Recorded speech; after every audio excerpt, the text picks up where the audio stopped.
Yes, man, but there, so tonight, when I say, man, tonight is our talk. All right, so here it is. Tonight, special guest, is the spokesperson on health and wellness, Dr. Alfred Dawes. The PNP spokesperson for health and wellness. Now, I talk about a real medical doctor here, Yes. So we're going to talk up some things and things. Right now, I'm just reach home and him just get for sign in and just talk to me, That's it. See what me I talk about right away. Dr. Dawes. Good night, sir. How are you doing? I'm good. Welcome to our talk, we just talk to the people, them just run on in a jobs, So, them a wait for the interview, Them a wait for it. Yes? Yeah. All right. Yeah, man. Sorry for being late. Good evening, everyone. I was in the constituency, so I just got back. Where I know that I had some reliable Wi-Fi. I didn't want to do it on the road. Yes, man. Good. All right. Before anything else, can you just introduce yourself to the wider, audience, and we in the diaspora too, Yes, and your party you're running for, and we call it the CV. Your CV. Well, boy, I've spent a lifetime building up a medical career CV as a general surgeon, a laparoscopic surgeon, minimal invasive weight loss surgeon. I've been in the trade union and leadership in the medical fraternity as a former president of the Jamaica Medical Doctors Association. I've been in administration in health as the senior medical officer at Savlamar Public General Hospital. I've worked at several hospitals in Jamaica, Bahamas, Brazil, and had training in my specialties in Jamaica at UWI, the Bahamas, in the US, in Brazil, and Israel. So that's the medical side of it. Outside of that, I consider myself a part-time journalist in terms of I used to write for the Sunday Gleaner as a columnist, and before that, the Jamaica Observer.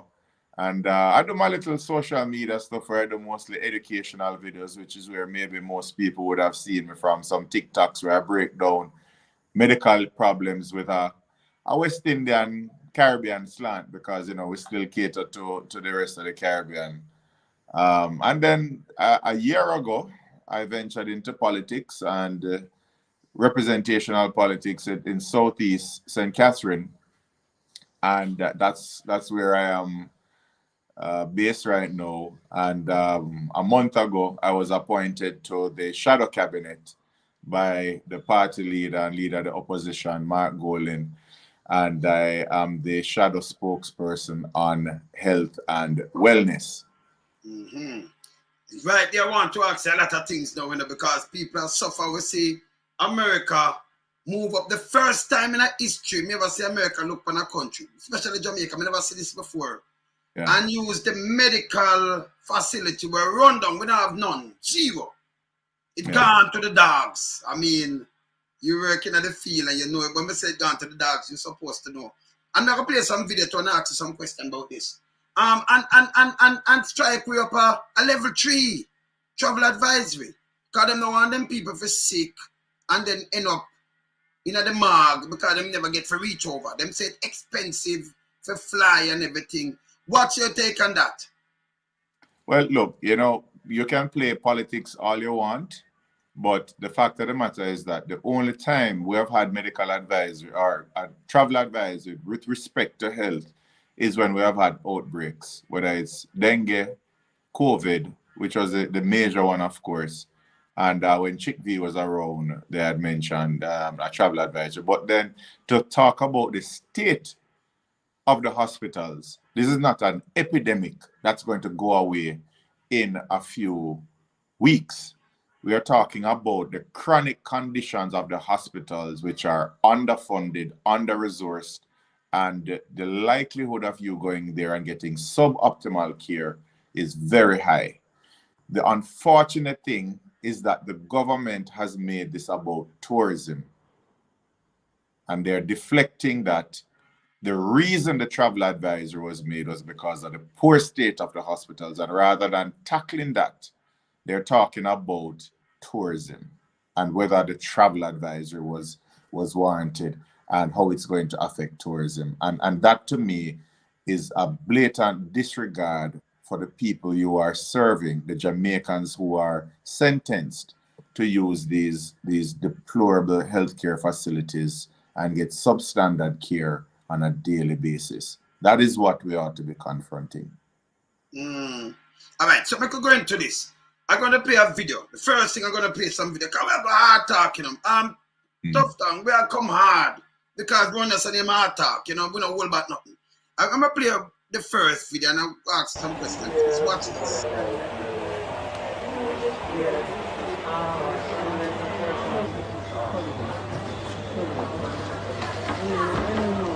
Hold on. Where you want this to go? I gotta use the bathroom. Yeah, this is I need something to wipe, but I have to use the bathroom right now. Yeah, but you need tissue.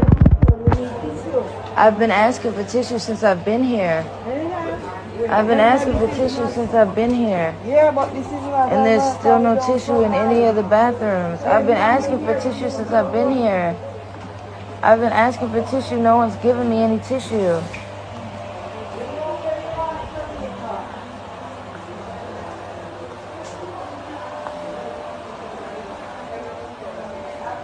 I also need another diaper.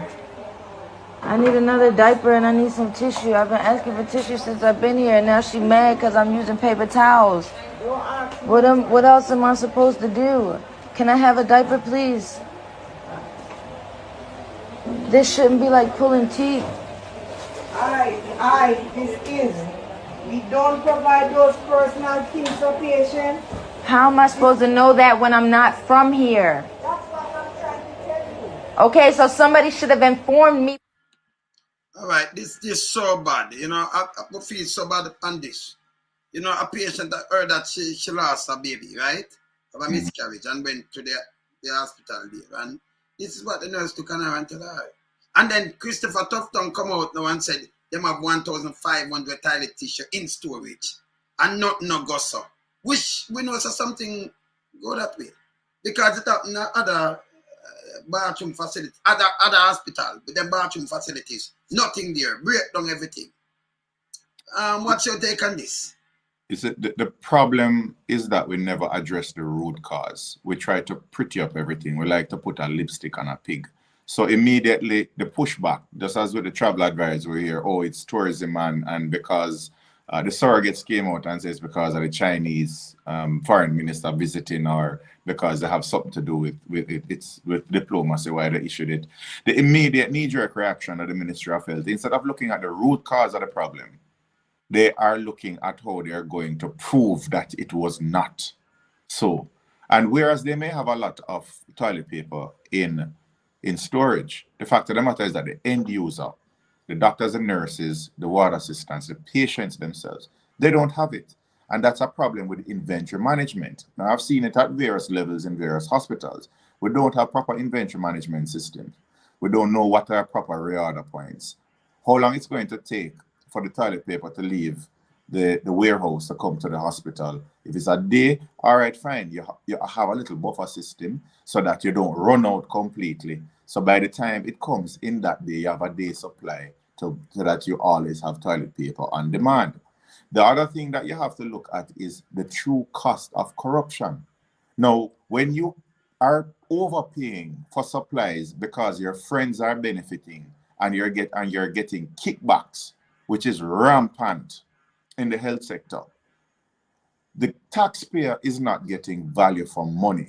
It means that if you could buy 1,000 toilet paper, you're only able to buy 800 because 200, the money you spend for 200 worth of toilet paper is going back into kickbacks. So we always are shortchanged because of corruption. And that is the true cost of corruption. We see it panning out with supplies. We see it panning out with contracts, the time it takes to finish projects, the cost overruns. All of these is when you have to price in who have to get their cut. in all of these things. So it's twofold. You have to fix the corruption, and you have to fix the system and put in proper inventory management systems, proper lead time for ordering, proper reorder levels, so that you never run out of the toilet paper. And when you're buying toilet paper, you're getting the best value for money. And it's so sad, Wayne, that we're here to talk about healthcare and we're talking about toilet paper management. That is how bad the health sector is. Can you imagine? Can we imagine? Because I see some of the videos, right? Circling around. A matter of fact, we have friends there where, all right, pinchers get shot in one eye man. I think in left hand and thing, right? In left hand. Get shot. Mm-hmm. The artist been shot, pinchers. Yeah, went man, to pinchers, public man. hospital and them send him outside for operate on him when them see him. And then him buck a guy where him know in there for 8 months. Him don't have any money for buy a pin and him just lay down there. No pin. You can't believe these things, man. These things, you know, unbelievable. That mean the government and actually the government and the health minister, them on go doing PR. Where the money going, them on go doing PR because the people them not getting service. You agree with me? Them getting any service? Well, you know, we talk about free healthcare, and you get what you pay for. Meaning that you get basic services which are always substandard. So if you need your pins and screws and plates for surgery, you have to buy it outside. In some instances, if you need your mesh fixed, you have to buy it outside. If you need a drain put in, you have to buy it outside. If you want to get back your biopsy results to show that you have cancer, it's better you send it off to a private lab, because I have seen we have done surgeries, cut out colon cancer.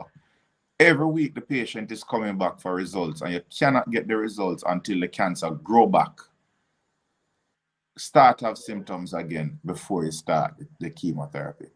These are the things that keep happening over and over. But we have really nice bathrooms at KPH. That is what is on the front page. We have a comfort dog at Bustamante, so you feel better. We have nice ribbon cuttings. We have paints giving facelifts, but we still have long waiting times. We still have patients laying down. And, you know, 8 months, that is very believable, because I've seen so many instances where by the time the family get together, the money to buy the plate and screws and pins, the surgeon now has to break back the leg because it has healed in an abnormal fashion. So you have to break it back in order to fix it properly straight. But this is common. This is all over Jamaica. But you're right. It's a lot of PR to make us believe that things are happening. And what the whole idea is to drown out all of the negatives. So something negative comes out, you know that there's going to be a ribbon cutting soon. There's going to be an opening, grand opening of something. They're going to talk about dentures. And you're going to smile because you're going to see somebody smiling for the first time, or you're going to do something where the children are laughing and it's something positive. So it drowns out that outrage that you had, which is legitimate because the root is not addressed and the system is still broken. But that is what has kept the health sector going over the last 8 years. For us to think that, you know, we are not so bad after all. All right, I just see them broke ground in Spanish Town. So them building a new hospital in Spanish Town. And that show me off, because why you build a new Spanish Town hospital? Give me a better idea where them could have put that hospital now. For better suit the people then. Wait, you know, this talk about making Portmore a parish. It is so disrespectful to Portmore people, because you're talking about a parish, and one of their people went on stage and outlined the reasons why they wanted it to be a parish, to control the political leadership of St. Catherine and to control certain divisions. You know who I'm talking about.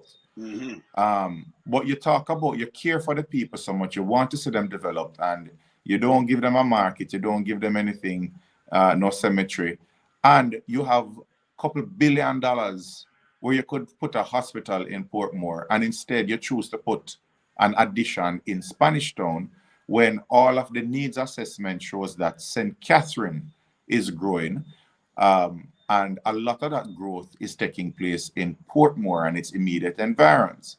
Now, my proposal, or what I would have done, and hopefully it's not too late to change it when we get into power, is that if you look at Spanish Town, it is at the crossroads of the North-South Highway, basically, and the East-West Highway. So it is in the perfect location for it to get all of those traffic accidents, all of the trauma that is being referred from North Coast and from as far as Mandeville, all the way down to Savlamar, Lucy, etc. Build a trauma center at Spanish Town, put in proper ICU, make sure you have your CT scan, your ultrasound, put in a blood bank where people can donate blood right there and it's processed, so that with all of the shootings and so on that's going on in St. Catherine, all of the traffic accidents on the highways, everyone can transfer those patients there. And in doing so, you take the burden of KPH, because KPH has a lot to deal with and is the only, Spanish Town right now transfers to KPH, all of the trauma. But right now, you would make it in a situation where Spanish Town would now be receiving trauma and be able to manage those trauma victims adequately. KPH gets a break. Spanish Town is more functional, better staffing, etc. Portmore now has a trauma hospital it can refer to rather than going to KPH. And then you have money left over because it's not a 6-story building you're putting up. That money that is left over, you build a hospital in Portmore. It doesn't have to be big and fancy. What Portmore needs is a hospital that has a 24-hour A&E, has to have a lab, has to have a department where you can get X-ray, ultrasound, and CT scan. And what you would prioritize is maternal and child health, because Portmore is a growing population. It is a starter home for young couples, and you do have some elderly who have been there a while, but you need a birthing center. And when you build up that hospital where the mothers can get antenatal care and they can give birth, you take the burden off Jubilee. When the children who are getting their asthma, which is very common in Portmore, they have their sicknesses, respiratory problems, they have that hospital they can go to, you take the burden off Bustamante. So you solve the waiting times and the access to care at KPH, Bustamante, Spanish Town by building a hospital in Portmore. And that hospital in Portmore sits perfectly in your 10-year strategic plan of having a hospital in St. Catherine. So I'm not saying that I have all the answers. And the fact of the matter is that a lot of this what I'm telling you is I get from people when I walk. But you kind of listen to people and process it and put it together. But who are they listening to why they had the opportunity to put a hospital in Portmore, but instead they decided to expand Spanish Town and make it this grand hospital while Portmore is still suffering, Bustamante will still be overcrowded, Jubilee will still be overcrowded, and Spanish Town will still be sending patients, if they don't have an ICU, to KPH for treatment.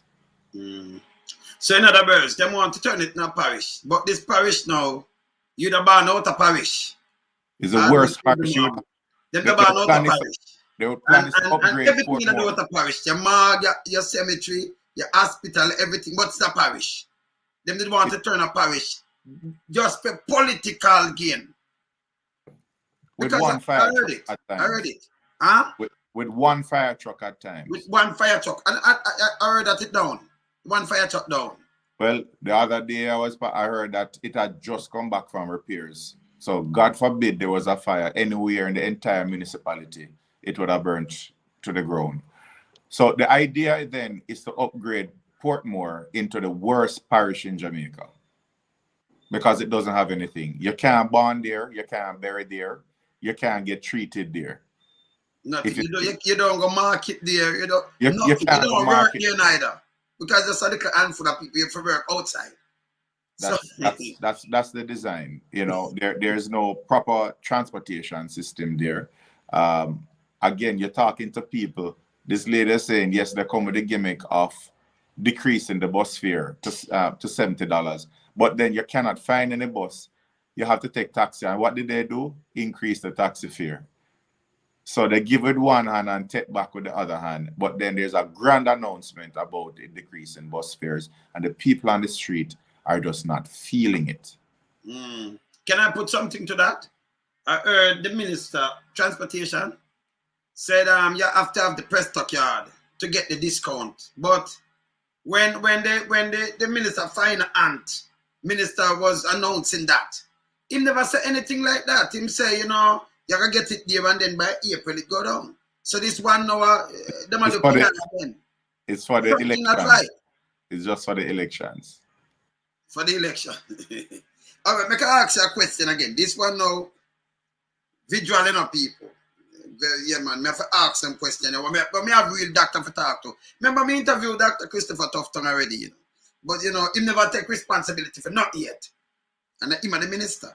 All right, now talk to the shadow minister now, right?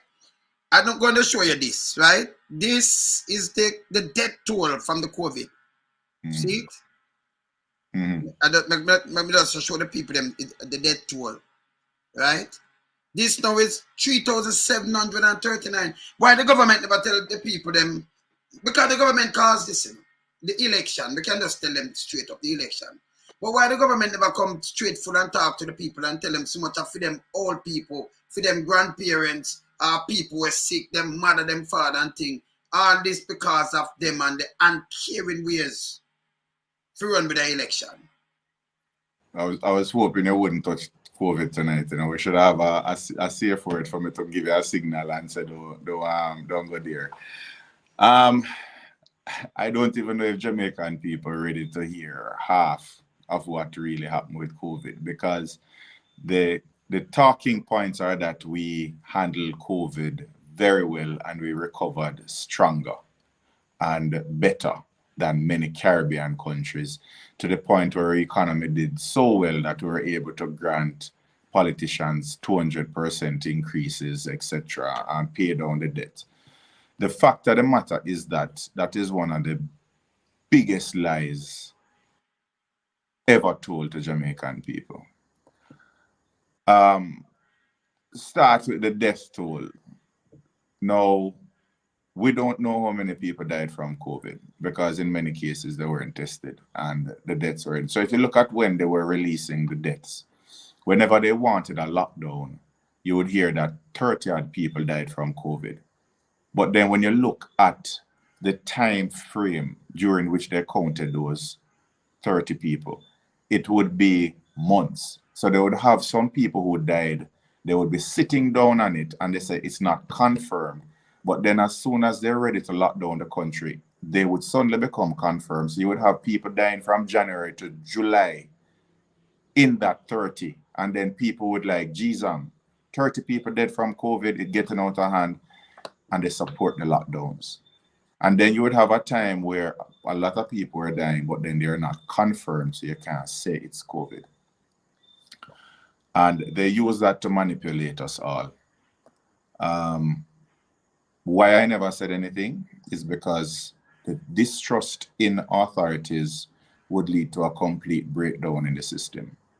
I did criticize, not many people would have looked at my platform then, but I wrote before the election that they should not have that election. They should postpone that general election, because it is going to cause a spike in 2 weeks, which would have been 2 incubation periods, 7 days. 7 days, it double, and then another, it double. And that article I wrote was in the Gleaner, and so be it.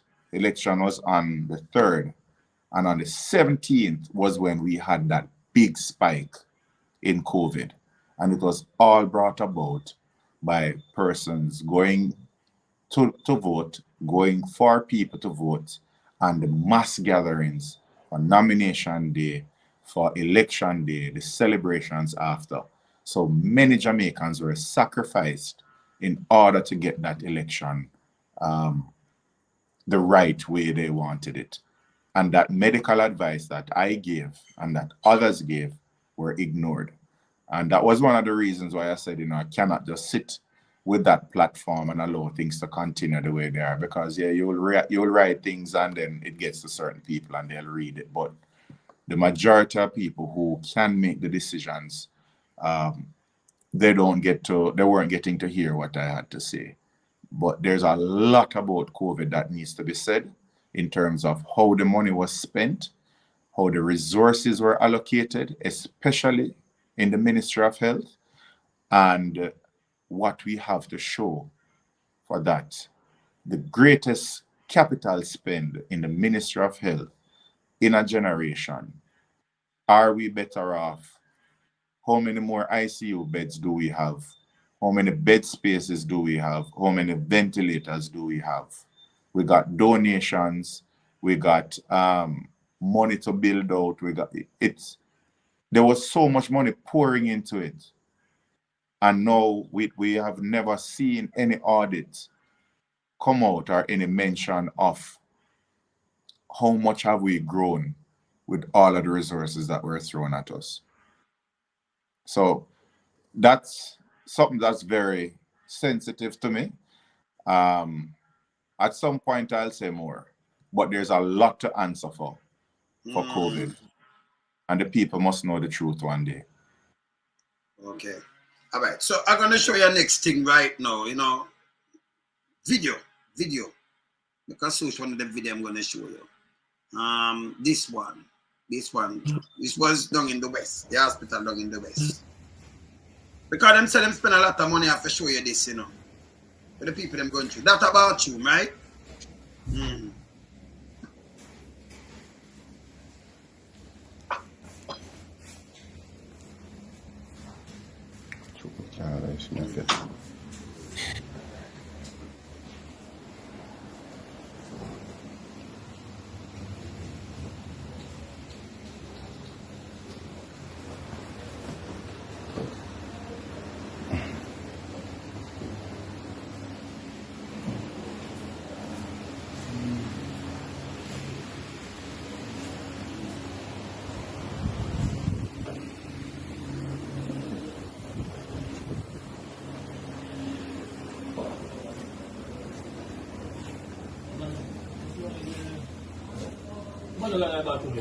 Who that? Alright, far down there going now, I like he want me to come out for gain it. That's the bed too, $500 bed. Alright, never move this because this weight will start. This are down to the best. Alright, these are the free treatment where the people them get. Free health system. All right, let me tell you what happened with this whole bed situation now. The first thing you'll hear is that it's because of social cases. People leave their relatives at the hospital and they don't come back for them. Now, social cases are patients who have gotten better and they just really need to be discharged home. Some people live alone and they can't take care of themselves. A significant number of these patients are mentally ill patients and the relatives don't want them or they just don't have anybody to care for them. Now, when they were downgrading Bellevue, part of the whole island-wide solution to mental health care was to have what I'll call halfway houses where, somebody, when Jamaican people say head taking you don't have to go to Bellevue. You don't have to go to you go to the hospital, you get the treatment, and then just for them to watch a couple of days, make sure you're taking the medication. You go to these little halfway houses where they would watch you, and then after a while, you'll be able to go back home. These houses would have been able to house a lot of the social patients because they don't require medical care. You just need supervision and, have a doctor or so nursing aide come and visit once in a while. That was never implemented. It is still in the master plan. It was just never implemented. The other set of patients are just elderly patients who really and truly ought to be going to the infirmaries. The Ministry of Local Government, as far as I know, has consistently been objecting to any expansion to take these patients out of the hospital. All it takes is for additions to the infirmaries, and then you get the patients out and you free up a lot of beds. So again, it is political will to get things done while you have a short space of bed. The other thing, you mentioned it already, patients waiting for surgery. How can you have somebody in the hospital 6 to 8 months waiting for surgery because they can't afford something? When we talk about waiting lists for surgery, again, there was you really know your stuff, you know. But they had come up with this great plan to send patients to private facilities to get surgery and so on. But the waiting list for surgery is twofold. One, the people who are actually waiting for the surgery itself or can't afford the things that they need to pay for. Or they can afford, but there's just no operating time in theater because there's so much trauma. The AC is breaking down every minute, the equipment breaking down every minute, so that they're just stuck on the ward and they can't get the surgeries done. So they're just basically inpatients for a prolonged period of time. Or they may not have antibiotics and get infections. You don't have the right antibiotics. It's hard as a doctor when you start antibiotic and they tell you that you can only get 3 days worth. And when that 3 day done, you know how drug resistant goes because doctor said, make sure you take it even after you feel better. Take the full course for the week. And yet when we're in the hospital, you run out of antibiotics and you have to start a new antibiotics. And then by the time that one run out is the original antibiotic, you start back again. So you end up with all of these bacteria that are resistant to antibiotics. And it's hard to treat. So simple things like urinary tract infections killing people.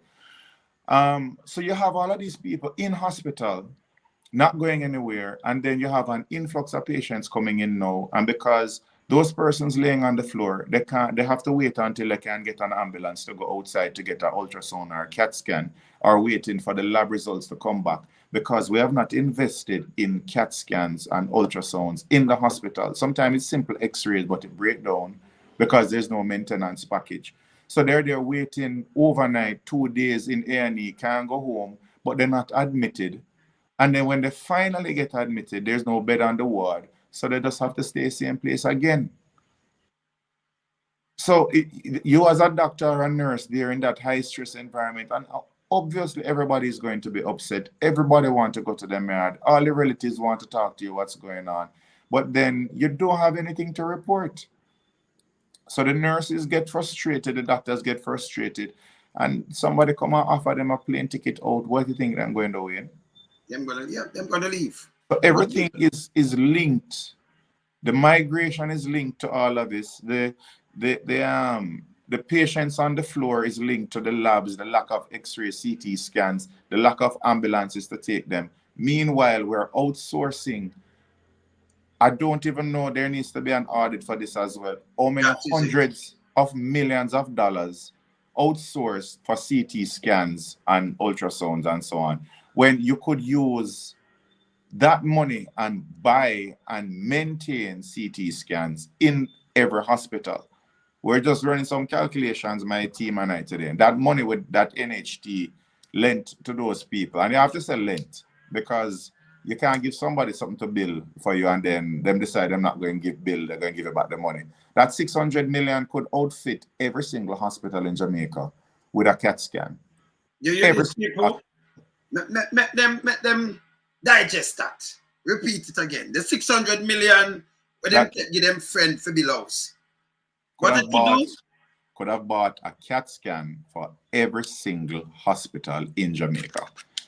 So when I talk about the cost of corruption, we are feeling it every day. The fix, it is not so hard in a lot of times. Sometimes you have to make policy decisions. Sometimes you have to do reforms and so on. But a lot of low-hanging fruit are there if you just go in and decide you're not going thief. It's as simple as that. And you talk about the importance of something like that. 7,000 Jamaicans get a stroke every year. 2,400 will die every year. And when you get a stroke and go to a hospital, this is something that can be treated. In modern developed health systems, what happens? You get a stroke, they give you diagnose at the same time because you have a CAT scan within hours. And then if you can get treatment within 6 hours, if it is bleeding in the brain, you have somebody, you either go to a facility where you can stop the bleeding, or if it is a clot there, you start on medication to dissolve that clot or remove the clot. But you can't give something to dissolve clot if it's bleeding because it make the And you bleeding don't worse. know, you might have to make it worse. You give them So, yeah. warfarin, and it make it worse. Or So, yeah, something like that, you know. Heparin make it worse. So right, the heparin will thin the blood and make it worse. So it's two make different it things worse, that to look yes. at. You see me But- going in there, Dr. Field too, you know. But I tell you, so you know too much. Probably have to go bring you in as an advisor or something. But it all starts with diagnostics. So if you get the diagnostics, then you know those 7,000 people who get a stroke every year, not many of them, you won't have 2,400 dying with early intervention. And then those who can't talk or can't walk or can't move, you will have much less of them because you would have been able to improve the blood flow to the brain. Reverse the thing Damage. before it gets so, yes. Damage is reversed. The damage, yeah. Reverse the damage, yes. So that is the cost of corruption. But that we you just said 650 million could have outfit all the hospital in Jamaica. So the next question I'm gonna talk about now, then this to the people them now. So when you think about, I call it Beryllium Regional Hospital, that's a Cornwall Regional. I rename it because I chop the money. 14.1 billion. Remember, you know, if it's a 1 billion, you know. You say 650 million could have out the whole of these hospital. But this a 14.1 billion for a building when it not gone nowhere yet. That means the government ramping with the people, their money. 14.1 billion. You'd have CAT scan overs, you'd have ventilating machine, you'd have everything. You could have everything, you could have medication, we could have some nice hospital around. Why them don't do this? It's too late at this point in time. But there's a lot, when you talk about wastage in COVID, Cornwall, there was so much wasted. The amount of money spent on renting tent and renting buildings to have clinics, it's just a whole heap of renting going on. So a lot of that money it's just gone, and there's nothing to show for it. Somebody said to ask you see, Mr. Dawes, when the PNP, them say, all right, them say will be the ruling government, would you encourage Mark Golding of a national inquiry and help between 2020 and 2022? I don't tell him to have it from 2016. Because them start on the building from 2016, 2017, somewhere around there. It changed name to Beryllium Regional, you know. That's on my site, right? That me have in my book. Beryllium, because them chop it, you know, like when them want money, them just run to the Beryllium, and you see a same thing I go with Cornwall Regional, you know. It's not named Cornwall Regional again, you know. Beryllium Regional Hospital. Because that's some chopping money. Yeah. 14.1 billion with a B. Yes. 14.1 billion with a B. It's unbelievable. My predecessor, Dr. Morris Guy, had already called for an audit, you know. So this is something that has already been called for, and I strongly suspect that we are going to prioritize that as one of our first orders of the government. Yes. Repeat. You just cut off and coming back. No, I'm saying that I believe that we're going to prioritize audits when we form the government, because there's just too many dark areas where we're not seeing where the money is going, and we don't have anything to show for it. Because a new hospital could have been built with the money that was spent on Cornwall. No doubt about it. You know what? Because that's something to the people. We have a lot of people here now, over 1,000. You know, a lot of people watch us. Let me tell you something, though, people. If the 650 million could have fit out all hospital in Jamaica with a CT scan, and maybe leave more money because you work it out, that means the fire station where I don't know what's the name. I just call him the local government minister, Deadman Mackenzie. The fire that minister build a fire station in Mobile for 600 million, like 580 million. I said, one place. I see it a leak right now. That money could have outfit the whole hospital same way with the CT scans. I could have done a lot of things. Them people overspend some money than enough people. Them are overspend some money, but them the business about your health. When them sick, Miami, 28 wing. Them all right. But the masses of people stay there and suffer. And all them do is PR for cover up them lies and dishonesty. You agree with me, sir? Because dishonesty, you know, and the people them get hurt. This need to stop. So we need honest government. What you saying on that? Yes. But you know, the first thing they're going to push back is how I know that the 600 million candidate, and it's simple. I'm part of a group right now that's setting up a hospital in Portmore, private, of course. But we are getting CT scans for anywhere the bids, you know, 120, 130,000 US. So you do the maths. That's 20. Yes. That's 20 million. Yes. And when you look at the number of hospitals in Jamaica, as the lowly type C hospitals are included, you're talking about 26 hospitals. So you can do that. Remember, all right. So 20 million. So 200 million can buy 10. So you can buy 30, 10 can buy 30 with 600 million. Simple. We do the maths. And we have 26 hospitals. And we just say 30. So some of them could have get 2. So you know the counterpoint they're going to come with, because what they like to do is to bore holes in arguments and build straw men. So you end up arguing how much for a CT scan rather than looking at the cost of corruption, which everything comes back to. Yes. It's really when you pay for something, if you're getting value for money, then you can get more, so you don't run out of supplies. Yes. And you can outfit other places. But we keep on overpaying to selected people because those people are a part of a group that funnel money in different ways and keep it in that circle. And what happens is that it looks like it's a victimless crime because we call it corruption. But when you're taking out so much money out of the system and out of the budget, there's so much less to pay the people who are providing healthcare. And this is when you run out of toilet paper and those things. So the issue of corruption is serious. And you know, I was saying it to someone this evening that the vote buying thing is so serious because what happens is that these guys, when they collect all of their money off the different contracts and so on, is the same, call them the big trousers man them. They are the ones who are going to give enough crumbs out of what they get for election day to pay for the $5,000. And if that continues to work, it means that that system that they have set up, where the politician now does not look out for the needs of the constituent or the needs of national development, but the needs of their donors, because they know that the donors can buy the votes to keep them in power. That system, that is what is going to be tested this election cycle. Because if it is allowed to continue, then we have no democracy.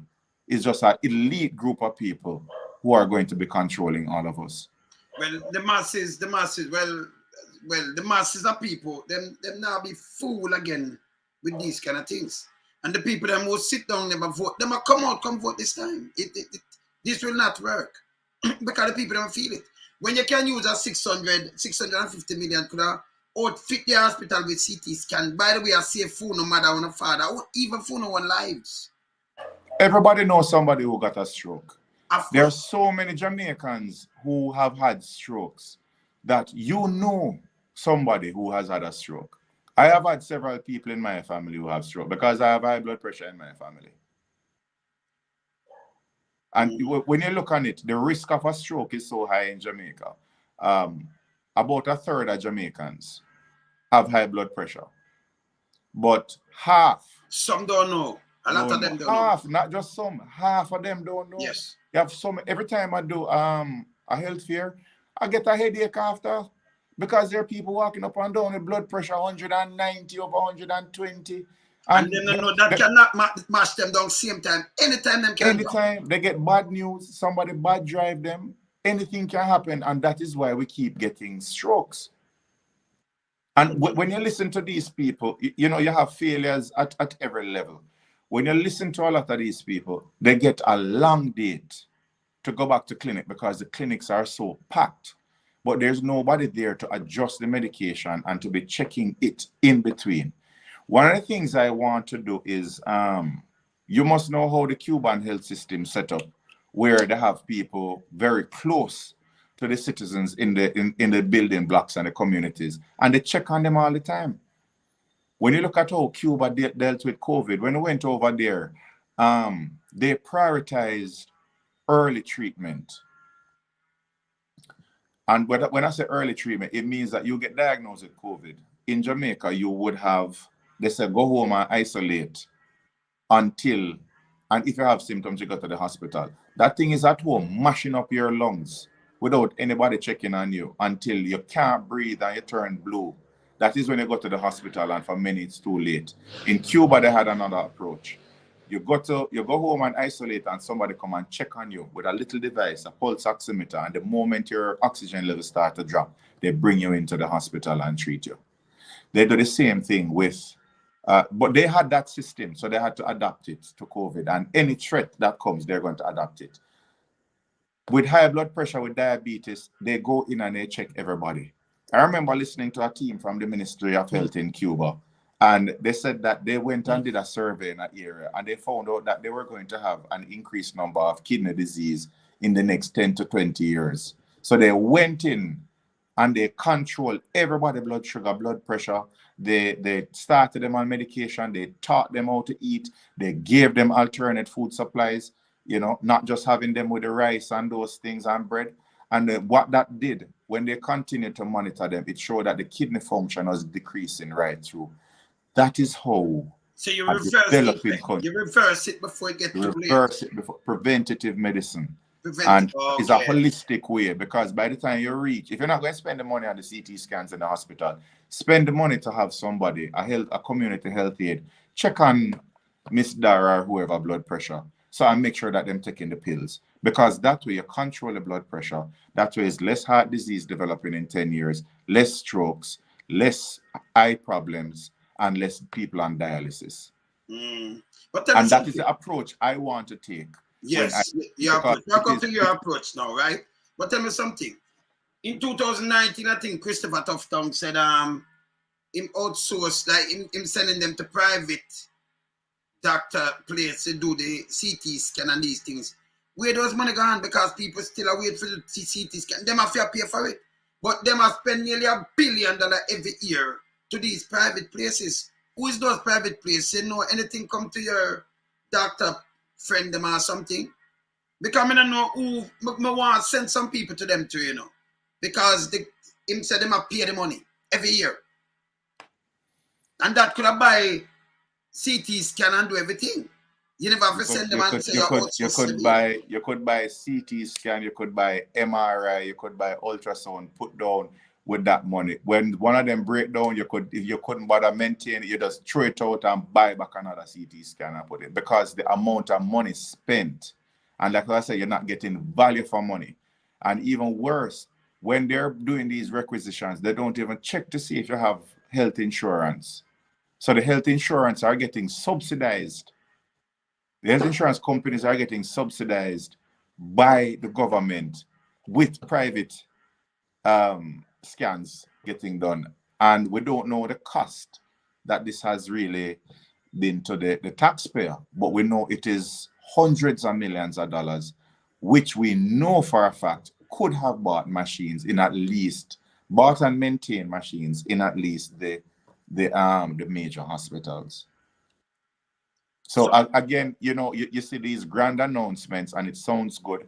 Another one was flying in doctors and nurses from the US to the surgeries.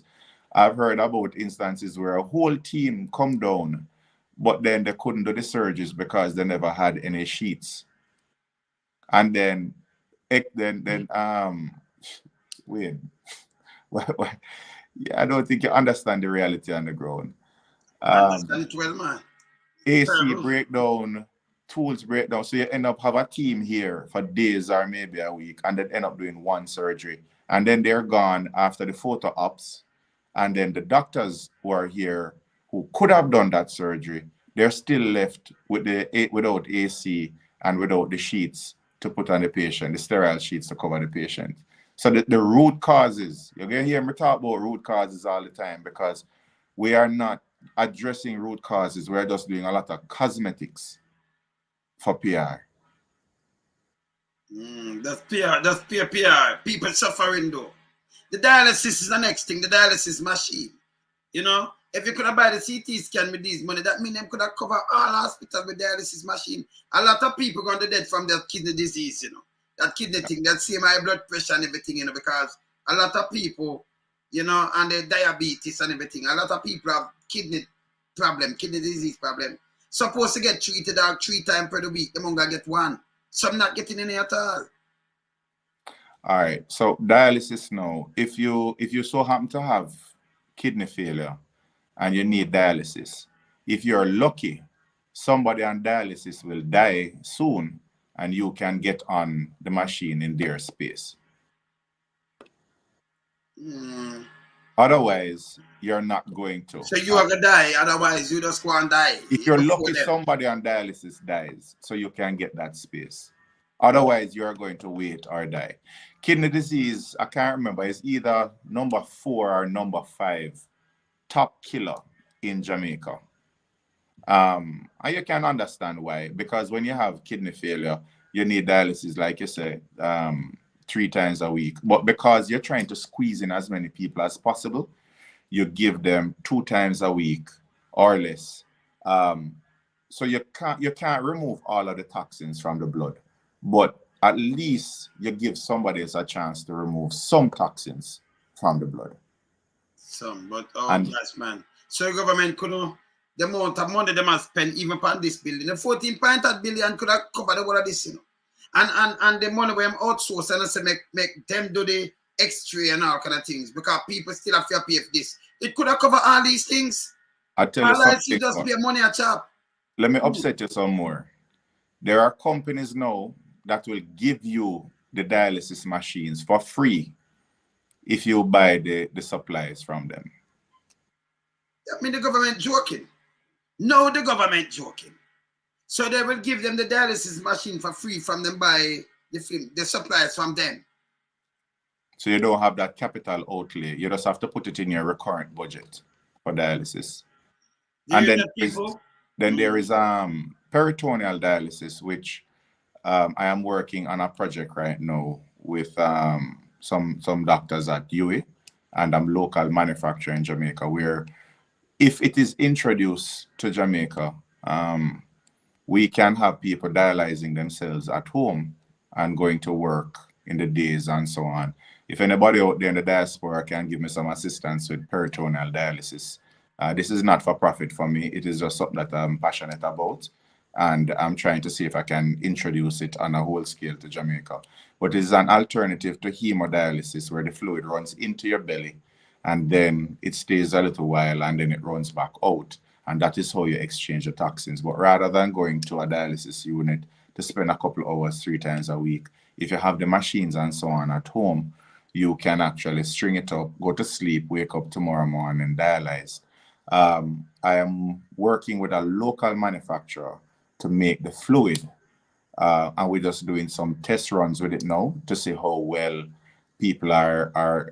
We know it's going to work because it's built to international standards, but to get a program like that going, it's going to need a couple of stakeholders, and I mean, I don't have the time or the means to build it out, so I'm trying to see if those who have it at UWI already, we give them this fluid, if it'll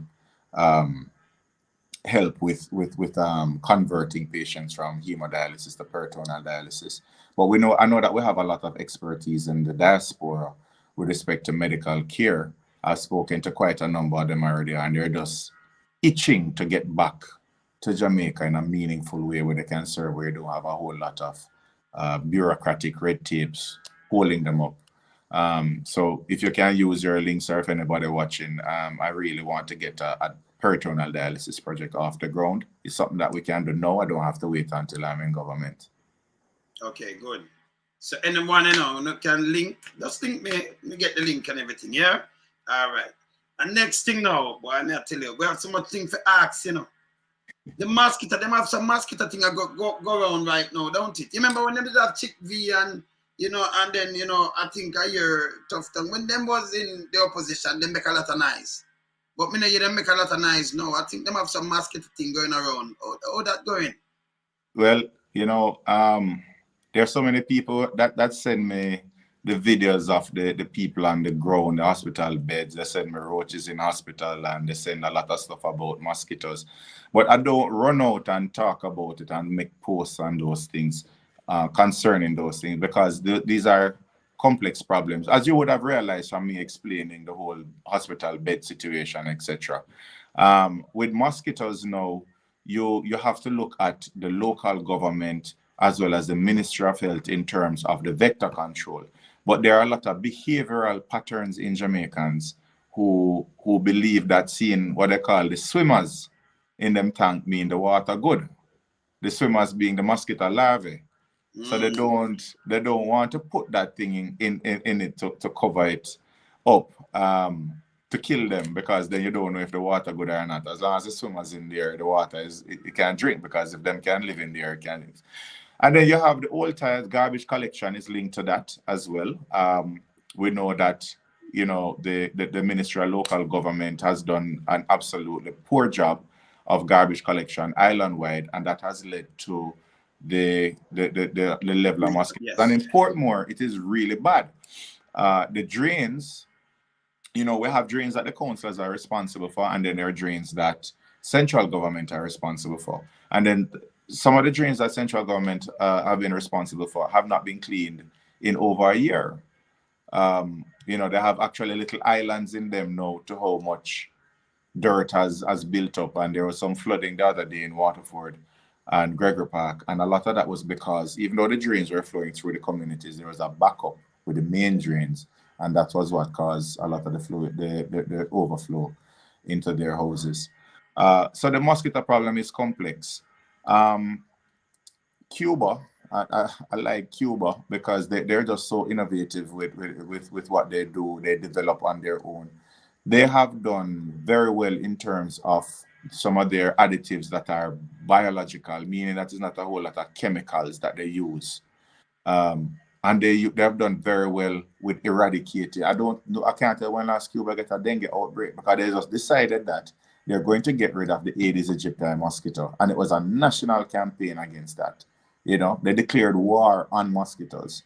And if we did that, we could get it to a manageable level, but it's going to need the input of local government in conjunction with Ministry of Health, as well as the Ministry of Local Government and the local government through the municipalities, everybody working together. And then public education now has to come in, where people understand the importance of controlling their mosquito breeding sites by adequate waste disposal, punching holes in cans, getting rid of old tires, etc.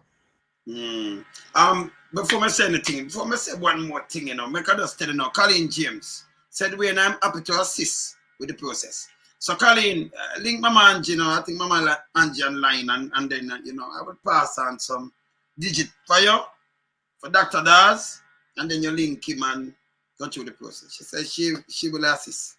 Appreciate it. Same time. I look through, what people link Mama, them.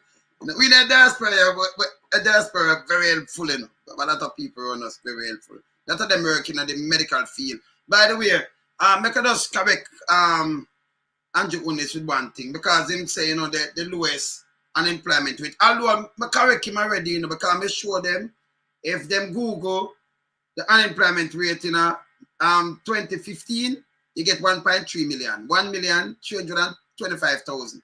And then when you Google it to 2023, you get 1,320,000. Them update it in a couple of days ago, put it 1,377,000. But let me tell you something. In a year before, because the year just start, January to September last year, 2,400 and something teacher leave the profession. You can't replace them there. Them there are some job will last where you can't just replace. You can't just get teacher and replace it like that. Plus, every year between them 2 years, more than 1,000 police can't too. Right? You can't just replace them like that. Nurses too. And you have some other professionals gone. So when them say, we create this job and this job, I don't know what them at a call center. And when people go and register do something, them to stop it though. Because these jobs, and you can't just fill the gap when you don't have them to fill the gap. How many years nurse stay for train? Like 5? 4 years. But you, 4 you have years. different levels. So if them leave last year and the year before, that means you couldn't fill the gap yet. Over 2000, year before and last and just last year. When I'm saying it don't make no sense. It don't make no sense here. Because you have a count in the whole of these things here. All right. Yes. We need to train nurses for export. We can't compete with what the developing country, the developed countries are paying them. But when you talk to nurses who migrate, if they could get paid that amount or at least a livable wage in Jamaica, they would stay because it's not necessarily better for them there. But these countries are so desperate for healthcare workers that they will move your entire family and relocate, put kids in school, etc. Give you grants. You can't compete with that in Jamaica. Some years ago, the principals of I think it was Ross University, but there was a school that wanted to come into Jamaica and set up a nursing school. They would get some experience, they would work here for a while, and then they would migrate. Now, when you have that, you can pay the senior nurses enough to teach those juniors a decent amount, because you know that you'll be, when they go off whatever bonds and so on they're buying out, they will continue to pay back into the system. So what will happen is that you will have a cadre of nurses being put out every year. You train them up to the level that they want in the US. If they want to leave, they leave. If they want to stay, they stay. Some people may go and make their money and then come back. But if you have enough people, we can't fill that demand that they have of our nurses. Nor can you tell people to think about, one of the appeals was that, you must be nationalistic and stay in Jamaica and build a country. Nobody going to do that when they're watching you floss, and buying villas all over the place and how many developments you're into and how much you own, and then you're going to tell the average person to sacrifice.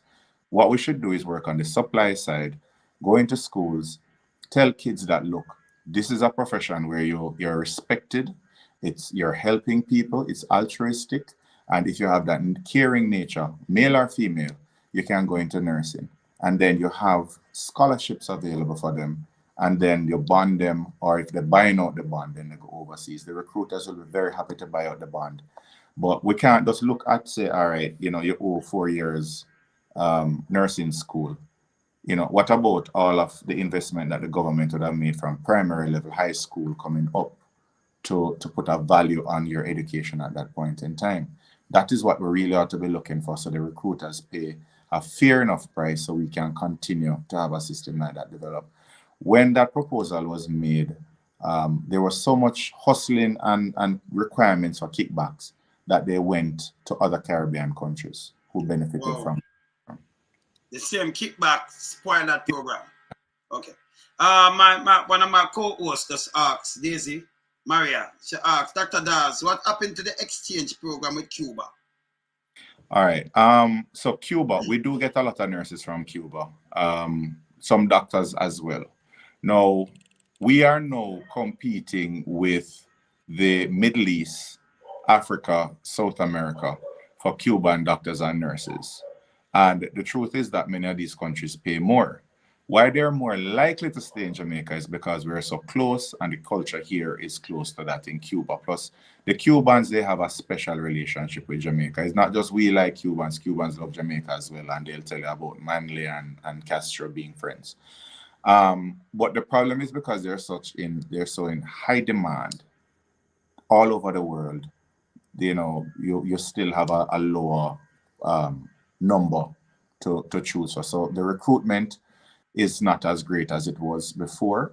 And then you still have to look at the language barrier. You have some Cubans they speak Spanish and they speak Patois, because whatever little English they had, it was not enough. So they had to come here and learn English. But it's not English them learning, them learn Patois. So you say them chat bad.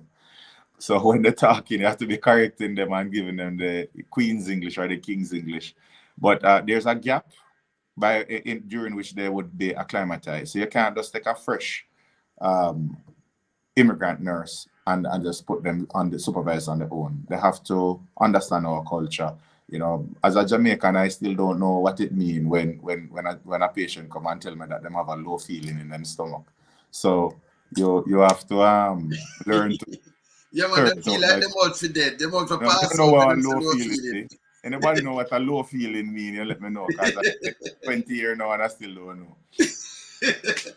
So you have to learn all of that. So it takes a little while before the Cubans get used to our culture, our framework, learning in operating in our environment with the resources that may be limited, etc.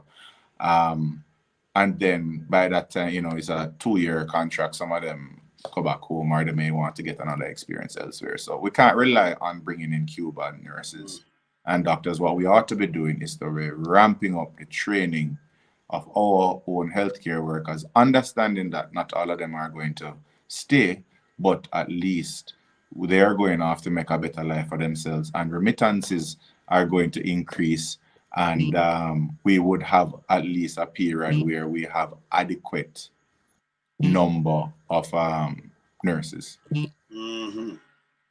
All right. We could just ask you one more thing here. One more thing, you know, because we're wrap up, you know, because, you know, we have to carry you back, you know, because we never start asking nothing yet, you know, but, you know, so 1 hour, we just have to touch you 1 hour, so we have to carry you back, because we still have to talk, because we want to ask you, you know, when you turn the health minister, we know, say, we never have to ask them thing, because we know, say, you're a real doctor, and doctor, the first thing doctor do, you know, try to save life, preserve life. Real doctors.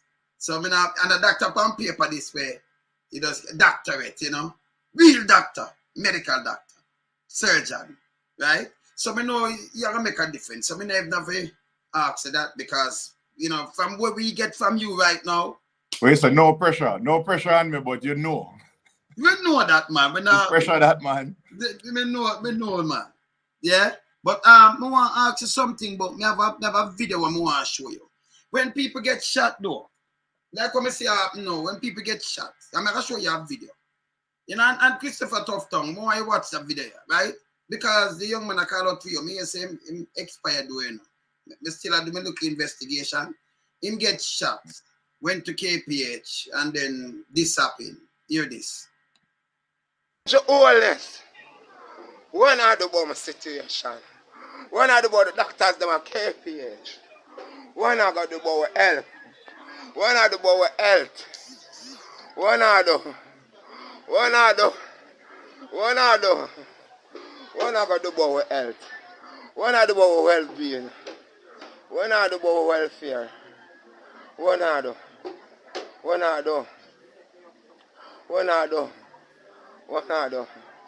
Jamaica, my Facebook friends, I'm wanting to post this wide. See there? About at 10 me get shot last night. Then bring me come from ICU in a no time. Put me on ward, see them up on ward and a head shot me get grind shot, see there? None of them don't know what to do. Me a bleed out from the whole of last night. And I'm here, me go get surgery. I know that's can't hear. I can't get no water. The sailor now I get done. Eh? They want to keep me quicker than now for them. You know, my system empty.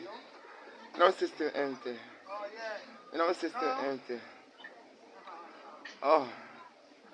Jamaica. Facebook. Open to see poor people. I go through daily. Open to see what I go through daily. Suppose we never strong. Suppose we never have the strength. Suppose we never firm in my mind and know that God is going to preserve me. Suppose we never know that God is going to preserve me. Them people watch it dead. Because them only business about the pay them are going to get a mountain.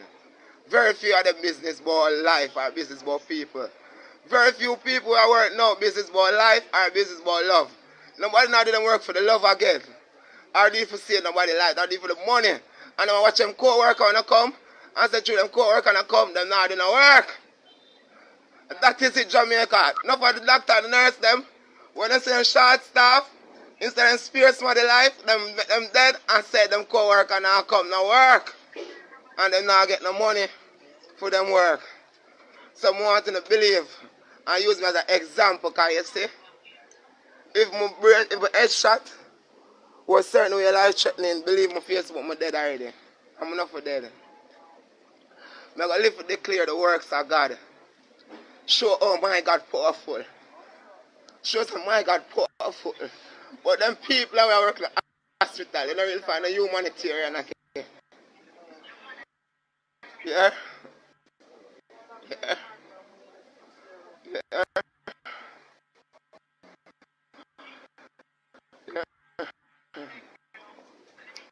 Christopher, tough time.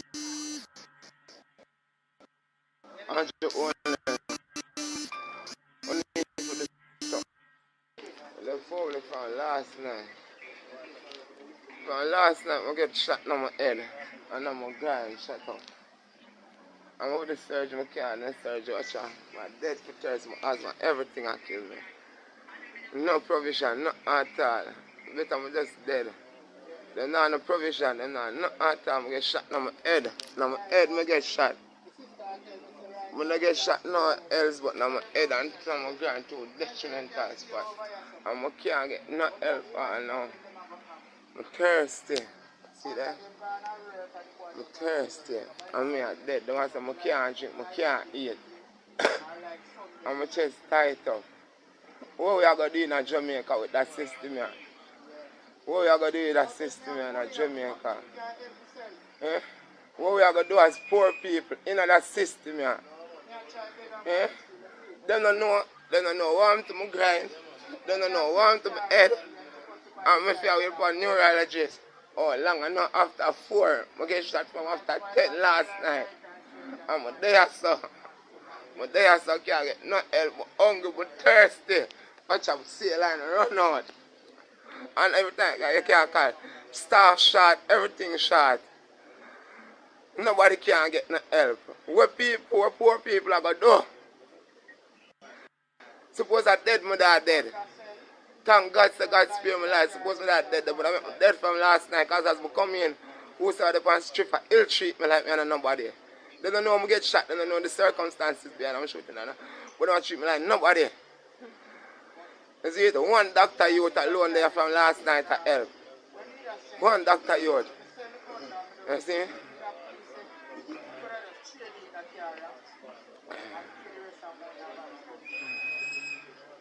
Right now, if anything for happen to me, I'm going to succumb to my injuries.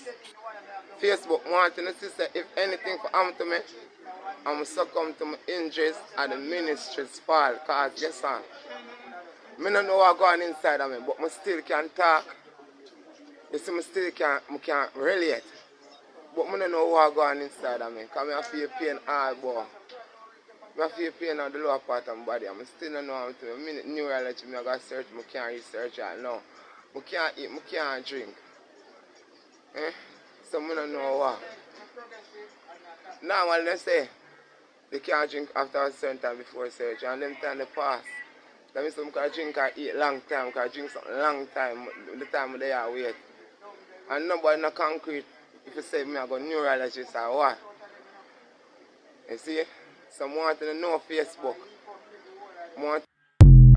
Alright, so I'm going to show you something. Somebody just say 6 hours, and not 6 hours. They are talking like 18 hours. I'm going to show you something. Then I'll talk back to Dr. Dawes. I'm going to show you something. Always when you watch video, I'm going to show you something. Look in the background here. I'm going to show you something now. Let me talk to Dr. Dawes. Let me see if I can see it quick. Alright, let me see if I can slow it down. Alright. You see the window them outside, you not see daylight. It's a 4 in the evening. 4 o'clock in the morning no look so. That's a window outside. Him get shot after 10. The window them when I watch the video that show me right outside. Remember, a doctor to me, a detective, everything to you know one in a doctor does. So him get shot from 10 in the night. And like this a 4 in the evening. Cause this you know 4 in the morning when the dust up and light out like that. Not a public. So a 4 in the evening. And him not done a surgery or nothing. Them just put one drip on him and that's it. You know, because them short staff and all kind of things. Now me drop it on the ministry. Dr. Christopher Tufton, me drop this on you know. Because if it not pay the nurse them right and doctor them I get right pay and everything and the CT scan them up and everything up. Him supposed to get looked at by a certain time, don't it? Shot in your head, in your groin, and you just leave there like this. It's a room for disaster, right? He died? I heard that. I heard that he passed up. So we still do the investigation because, you know, sometimes we call it kill the public now. I know like KPH one time, Kingston Public, you know. We call KPH, you know, kill the public hospital. Because you go down there for a toenail, an ingrown toenail, and you end up on a slab. And that's the truth. It's a hand that tough on hand. I'm just talking straight as is. Without sugarcoat nothing. Yes. So when you look on this, it's terrible, man. It touches a lot of people. You have a thing called triage. Yes. Where when you don't have the resources, meaning that the theater time may not be there. Sometimes it's one theater you have running, and multiple gunshots coming in. And you just have to look at who is more stable and let them wait. Because you can't do anything. You don't know when you're going to get into theater. So you just have to keep them NPO, nothing by mouth, which is what he's saying. So it's not like you could have gotten something from man. We don't know when you're going into theater. We don't know if a space will open up. We don't know if somebody who you're trying to bring in, they're going to die, so you bring that person in instead. It's complicated. And it goes back to, again, the resources available for theater, because if you have a theater breakdown with AC not working, the instruments are short, you know, it may be one team that's operating. I don't know if you remember watching that video, it kind of triggered some memories for me, you know. You remember in Westmoreland, I think maybe about 4 or so years ago, they had what you call the Grange Hill Massacre. Where I think I remember it, yeah. I try to remember it. About 15 people got shot that night, including some juvenile 2-year-old baby. I think so. I was the surgeon on duty that night, and I did all of those surgeries. I had a little assistant who was assisting me, and the police just kept bringing them in. The relative just, you know, as soon as you finish, you don't even have time to close the skin. You just ask the assistant to close the skin of the patient who on the table. You take off your gloves quick. You go down A&E, and you assess a patient, and you see 2 of them, 3 of them come in. You make a decision. Who are you going to take to theater next? Which one look like boy them more likely to die? So you don't bother try with them. You try with the one who look like they might make it. It's a tough position to be in, because you're deciding who you're going to give the best shot at living. You know, that night was pretty traumatic for the whole staff. We had to get counseling for them after. I think what really hit everybody was the 2-year-old baby who came in, never made it. But you have situations like this at KPH all the time, because it is a trauma center, which is why when I said if you set up Spanish Town as a trauma hospital, you take off a burden off KPH. It is extremely important when you're setting up a trauma system and a health system to have multiple locations where trauma victims can go, because we're getting a lot of bike accidents, car accidents, and a lot of shootings. We look at the murder rate every year, but we never really look at the shooting rate. A lot of people get shot, and they would have contributed to the murder rate had it not been for the doctors and nurses and staff at these hospitals who work overwork. You know, I listening to him, and he said there's one doctor come to him from morning. That doctor from the night, you know, come up and did it till morning. Yes. So I'm going to tell you, that doctor came to work 8 o'clock or 7 o'clock the day before, was on duty. So at 4 o'clock, 5 o'clock, when everybody gone home, that doctor worked the night shift back into the morning, and then a fresh evening, 4 years. A fresh day has started. Yeah, fresh day. And they work from 8 to 4, and that doctor is not going home until 5 o'clock. So you go work 8 o'clock one day, and you leave 5 o'clock the next day. If you're lucky, you get some time to sleep. So tell me something, but that mash you up to. So them used to have more than one theater running a KPH. Most But of the time, sometimes you have multiple cases going on. So like neurosurgery, specialized theater that you need. The general surgeons might be operating on in other places, but the neurosurgery cases take long. So if you have a neurosurgery case going on, that will take hours, you know. So it's a very unfortunate situation.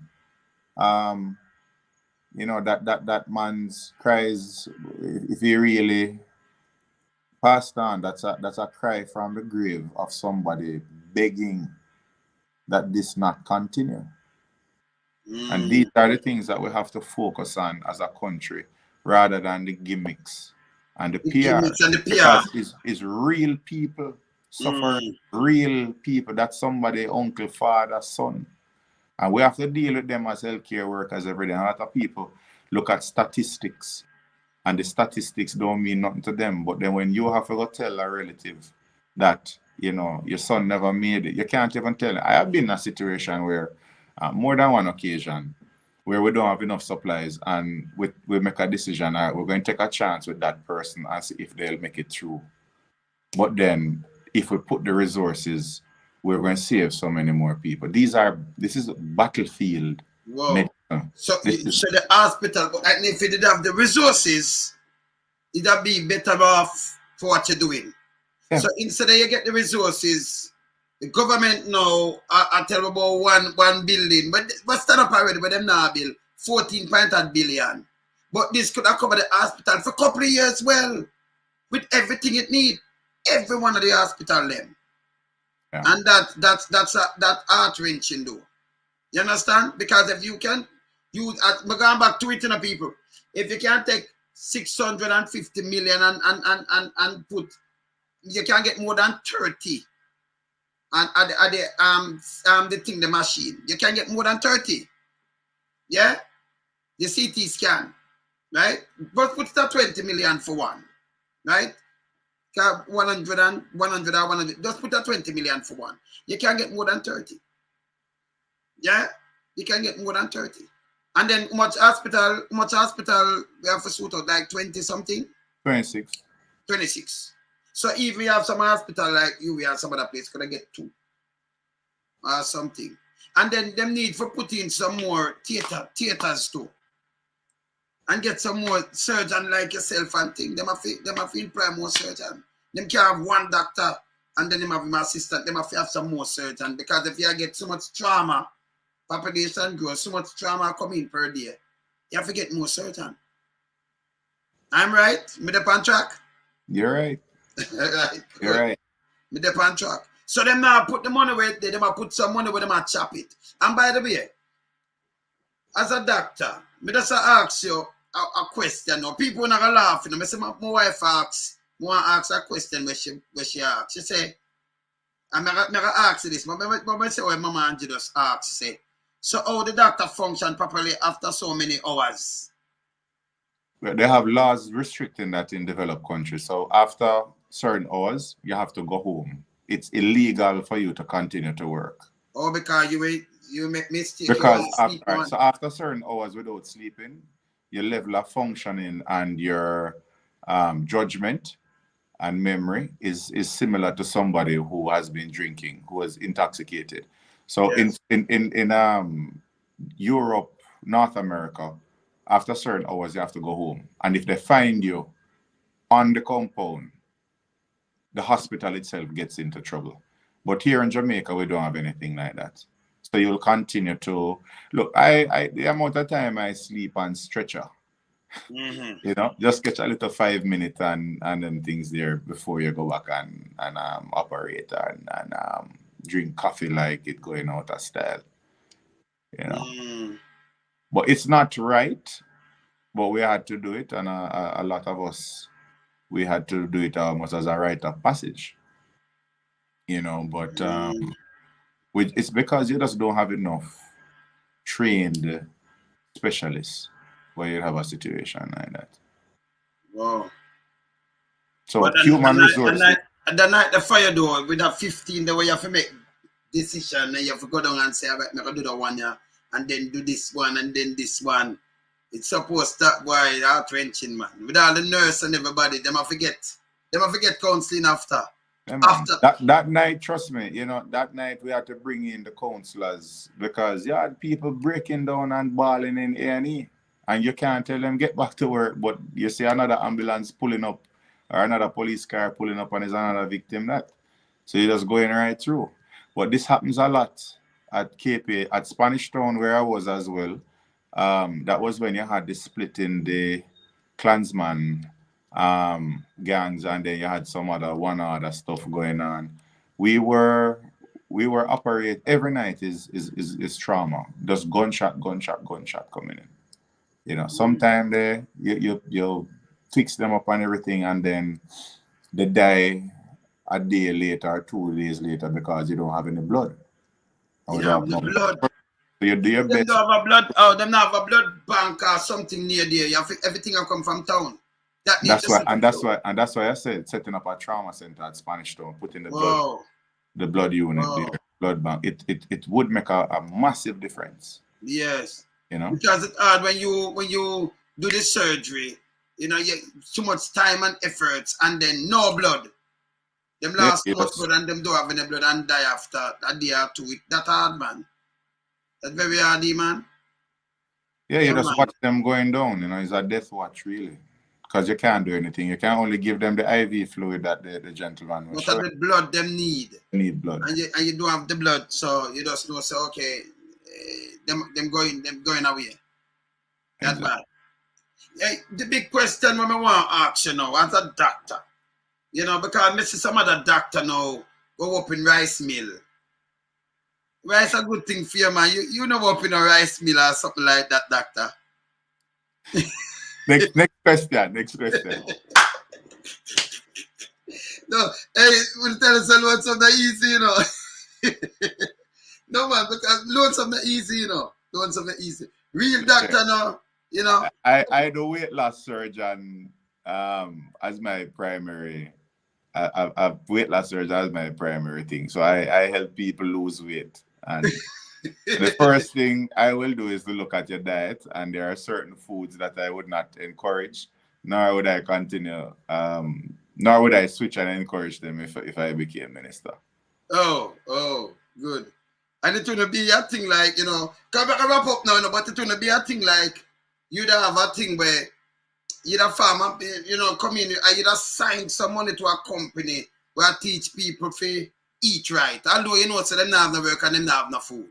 Like you'd have spend 85 million, give to a company and say, tell the people them what to eat. But them not have no food at them house, You know that. You want to make sure the people them are right?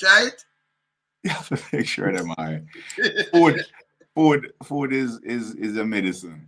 Your medicine is your food. And that's where it started. You can talk about eat right and eat vegetables and so on. But when you can't afford to eat right, is a problem. When the cheapest protein in Jamaica is chicken back. And chicken back is the worst part of the chicken because it has the highest fat content and the lowest protein content. But yet you have some nice brochure telling people they must eat chicken breasts and how much servings of vegetables when they don't even have callaloo. So what they do is to get a whole heap of gravy with the mackerel or the corned beef that's full of fat. And then you stretch it and salt with your hypertension. And then you stretch it. And so your belly full, you load it up with dumpling and rice. That come like when we used to cook when we were on campus and 7 man I get serving out of one tin of beef. But then you put a whole heap of ketchup and rice. So everybody belly full. It's just a full belly, not nutritious. Just full belly. Not just a full belly. That is what you have to do. And then you want to cut out sugary drinks and those things in school when that is the only source of energy for many families. So there's a disconnect between what are the realities on the ground and what you would have as your ideal. And the truth is, I learned a lot about the realities on the ground by walking through my constituency and talking to people. Because I talk to them and find out. I go into them house and see what them life is like. And it's then them telling me, boy, some people they don't buy the pressure medication because they have to pay them light bill. you know, or they couldn't find the taxi money to go to clinic. So that's why they haven't been to clinic in a while. And that is why they run into problems. You look at food, the corner shop, you know, when you're buying food at the corner shop, it's more expensive than if you go to the uptown supermarket. So you're buying bulk that lasts you three months. So, you know, it's like a poor tax levied on people who, and it results in them not being able to eat properly. You can't get proper nutritious juices, so they get drinks, and it's sugar and syrup and those things. You have to pile up the plate with the rice, and people eat dumpling and butter, fish back, chicken back, all of those things. You know, you don't, and when you get the food, it has to stretch, and the part that is more expensive is the protein, and that is what has to stretch to feed the family. And no, you end up with a diet that is high in carbs, and that is what you grow up on, and then you have diabetes. So you're going to tell somebody to cut carbs. I can't tell them that, because what else they're going to eat? My ideal diet is to eat more protein, get more vegetables, and to cut as much of the carbs as possible. Now, that will work for the patients who can afford to come to me and pay me, and they have insurance. They can meal prep, they can get the protein shakes and so on, and get adequate nutrients. But I can't go into some areas in my constituency and go on a soapbox and say, you need to cut your carbs. No. You know, it don't make any sense. What else are they going to put in the pot? You know, you have simple things that you can do to increase protein availability, like removing the duties of whey protein. Whey protein is something that's supposed to come in free without any, you know, because you can add it to porridge. You can add it to your little milk, condensed milk, or whatever it is. And then you have a nutritious meal that you can give your kids that helps with brain development, because the first 6 years of your life are crucial with brain development. As a matter of fact, it goes further back. If the mother's diet when she's pregnant is not adequate, it determines how successful that child is later on in life. It determines whether or not they get obese. It determines whether or not they tend to use drugs. It determines whether or not they're more likely to get diabetes and high blood pressure, because the maternal nutrition is a significant factor in whether or not you have a low birth weight baby. And a low birth weight baby is at risk for all of these lifelong issues, chronic development, diabetes, high blood pressure, diabetes, and so on. So you realize that when you're looking at reforming health in Jamaica, it's a long-term thing. It's going to be beyond several election cycles. And I would be out of power a long time before you start to reap the real benefits of some of the things that I am proposing. What the one that I'm proposing now, I like, you want to get the hospital up and running. The low-hanging fruits, cut out the corruption. Yes. Fix procurement, fix supply chain management. Machine for work. Machines all to these work. things, beds, everything. Have bed, a long time. Have bed sheet. What is it going to cost the taxpayers to have bed sheets so that patients can get drips to get the surgeries done? So you have a lot of low-hanging fruits. But then when you talk about the systemic and the policy issues, it's, you know, talking about better antenatal care so that in 20 years that child is going to be more developed. You see why it's not good marketing to focus on these things, because it's not going to come to fruition before the next election cycle. Yes, but it's needed if you're talking about long-term development as a nation. So it's nation building we need to be looking at now. And nation building, really and truly, we have to look at education, we have to look at security, and look at health. And it's a long-term thing. There's no marketing involved in all of this. It's dirty work, it's unsexy, and this is work that just has to get done if you're going to impact a generation and build a nation that when we are old and gone, our kids have a better Jamaica. True. When you look at like Jubilee and these places, right? And I see so much security. I mean, most mom, I don't know, it's running a Jubilee right now, you know, where dad, where the lady of her husband and that, you know, never let go in any one of them theater, in one of them delivery room to go watch him wife and deliver. And him cut neighbor string, not there. But You in can't a private hospital, they must can do something because, you know, it's a band, you know. It's a great band. Me not theater too, you know. That's what man, me like cut. Well, it sound like you in theater. Yeah, man, all right. Me tell me in a theater too, man. I cut neighbor string and we go through one of them things, man. We go in a theater too, man. Yes, man. Yes, man. See? And I'm stay over same way I'm do what I have to do, you know. All right. Yes, man. But we want that now in a Jamaica, in the system, that the fathers, them, you know, you have a Get them band involved. from there. Family morals. True. Because you promote family morals, it cut down crime and cut down a lot of things, you know. Want to bring the family back, you know. Put family first. And that is true. Yes. You know, the more so we talk about policy and all of that stuff, but going through the constituency is really community and family people care about primarily. You have to look at things that impact the family and the family structure itself. You don't want a stress out father who, because he can't provide as a breadwinner, you know, it's problems in the house. You don't want mental health issues. You don't want depression. Women turning. I think it was Herbert Gale who did a study that showed that a lot of the men on life sentence or death row, can't remember, but the more dangerous criminals in prison, they said that they were terrorized by their mothers. And we have a thing in Jamaica where women will say to children, you work this like your papa. And if you get up and hear every day, say you work this like your papa, you work this like your papa, one day you're going to believe you work this like your papa. Because he was a deadbeat, you know. But we don't know how him go neither.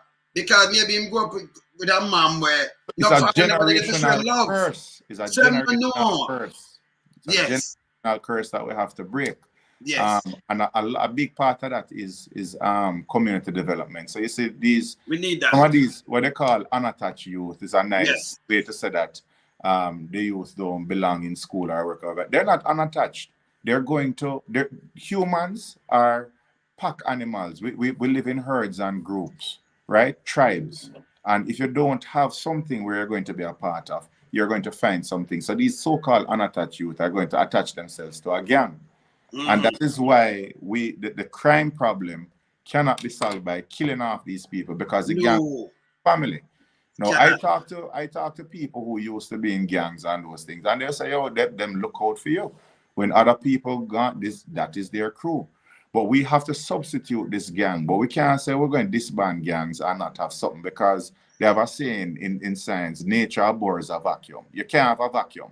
That's what they do now. That's what they do. They're not do community policing again. I mean, I said that's wrong. It's pure bad man policing that they're doing. Police supposed to build a relationship with the people, and that is how crime fighting works. You have to have sports.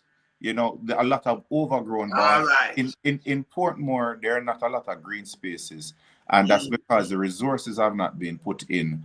I heard the mayor say the other day that from 2016, they have not gotten one street light from local Ministry of Local Government. People want football to play. You know, I just see some youths a while ago, not even in my constituency, and I see them playing with a old ball, and I just took out one of the ball that I got from JFF and throw it, give them and say, here. You know, they look at you, them take the new ball and throw it over the fence in one of them yard and go and play with the old ball. So them okay. You see their mindset on something, you know. They will put it down. They will put it down for later. Because this ball will work. That's it. Their mindset, this ball will work. Put that one before this. Yes. So, but you see, we have recreation for them too. You cannot build a scheme and you don't build no park for the kids. Exactly. The young ones, them, you know, them can come outside and everything. You need green spaces. You come together, you need the green spaces. And a lot of our urban development now, where you have all of these high rises, is a concrete jungle we're building in Kingston right now. And you know, one of the things that kind of hurt me is when I drive past King's House and I see so much crown land just bush up and barred off from Jamaican people going there and enjoying themselves. And the only thing we have is really Devon House and Emancipation Park. we ought to have more. I would have loved if we could have taken some of that land from King's House and turn it into community. Where people can go and get picnics and those Yes, things. yes. Community walks. Yes, Yeah, picnics. Yes, walks, exercise, all of these things. And that will make you feel better. There's a study coming out of Australia that said that exercise is 3 times as effective as antidepressants in treating depression. Yes, of course. So, and we know that when you exercise. You agree with me? You agree with me, Doctor? When I say the body eat itself, right? The body because of people don't, well, your study, you know that. No, it's holistic. You see, more and more I go with holistic medicine. You see, when you're young and start out as a surgeon and you're arrogant and bossy and say, yeah, you can fix everything, and you start operating, you get fast, you get a little bossy. But then you realize that with complications and with some people not doing as well as others, and some people come in with body injuries and then they do better than those with less severe disease, you realize that it is really the body and God that make a difference. And it's very humbling. So, the more you delve into it, the more you realize that your physiological age have more to do with your real age, whereby how your body, some 70-year-old people, my father loved to tell me, say him is the fittest does until him get sick the other day. But when you're active and exercise, your age is several years younger. Your body's age is several years younger, your physiological age. And if you're in tune with your body in terms of your state of mind, in terms of stress, the food that you're eating, not too much processed food, not too much sugar, all of these things, it make you feel better overall. Your state of mind helps you to heal better. When you lie down on the bed poorly and all of them things there, you don't do as well as when you get up and start move around. Yes. And that's something that I insist on my patients when I have the surgery on them. Go home the next day, go spend some time with your family. We used to have to think where you can't go home until you pass gas. People in the hospital and I keep them there for 2 days just to pass gas. But they do better when they're at home. Yes. All of these you just through the surgery, you just want to know so them work right to pass some gas in the system up. Yeah. You want to send them home. So yes. Yeah. You can't wait days for that, man. Go home. And that's where the world moving to. But them find scientific principles. But it's their holistic approach to healthcare, with diet, nutrition, stress relief, sleep, and screening for diseases, because I like to say that even though you might be doing all the right things, you might have a factory fault. And that factory fault make you more predisposed to developing certain diseases. So like as a black man, on this side of the Atlantic, you have prostate and hypertension. You must hypertension, all these things too, yes. We get more prostate and hypertension than black men in Africa. You can argue why, but with the salt, they have a theory that the Africans that survive the Middle Passage are the ones that hold on to them salt and the water, so they never died on that crossing. All of them, the Africans who couldn't do that, they died and they got thrown overboard the ships. So everybody, every black man on this side of the world there, we all black people, we tend to hold on to salt more. And that's why the water tablets work better for hypertension than other reasons. What happened though? Our parents feed up on a diet of salt from down here. And if the food not taste good unless it's salt, so the palate, some salt, man. We need this. And then we eat too much of it per day and too much sugar. Because you say too much sugar if you eat per day, you're going to eat a bulla, they eat bun, you drink something sweet. You're gone over, where you're supposed to eat for the day. And then, and everything with salt too. In a bread, it's in a bun, although the sweetness take it out to salt, and so you overdo yourself. And for decades you do it, and then when you go check, all kind of things happen to you. High blood pressure, this, that, and all kind of things. And you can't do it without your salt same way. You still want to dive down in it, and you still want to dive down in the sugar. Like you want to get rid of yourself. Because them they're poison to your body, Too much of that, We know, man. You tell us you're a doctor too, Yeah, man. And Jamaicans have a style, you will eat and your belly full, but you feel for something nice. So ice cream. You're going for a snack or something. This feel for something nice thing. Or sometimes you're not hungry, but you feel peckish. So you just want something to munch on, and that's where the slice of bread or bun or some crackers or something come from. And all of these are cravings that is usually foods that are bad for you. So No, man. anybody listening, if it's one takeaway you have tonight, listen Yes. to your body and ignore it when you feel for something nice and you're feeling peckish, because that is when you usually mess up your diet. You see that? Man, me guilty of that. Feed something nice. Your mama Anja asks about what is fish back. She knows about chicken back, and she asks about the fish back now. Fish back real, man. When you cut off, you fillet all of it and then it have a little bit of meat on it. Yeah, at the bone and a little meat. More bone and little meat. More So bone and little meat. With the head pan it same way. Yeah. So it's a cheap protein, the low quality protein Yes. that is providing sustenance for the majority of Jamaica. And like I said, the number one source of protein is chicken back in Jamaica, which is why you see these guys, they use the chicken back license as a hustling tool. Oh, yeah, man. But them chicken there, you know, no disrespect still, but me ask them, oh, the chicken that's so yellow. Then the chicken mama buy and cut off the back and look on it. Just yellow like a drunk back. I want to ask where them get them kind of chicken back. Oh, it looks so. Oh, them chicken that looks so. Where them come from?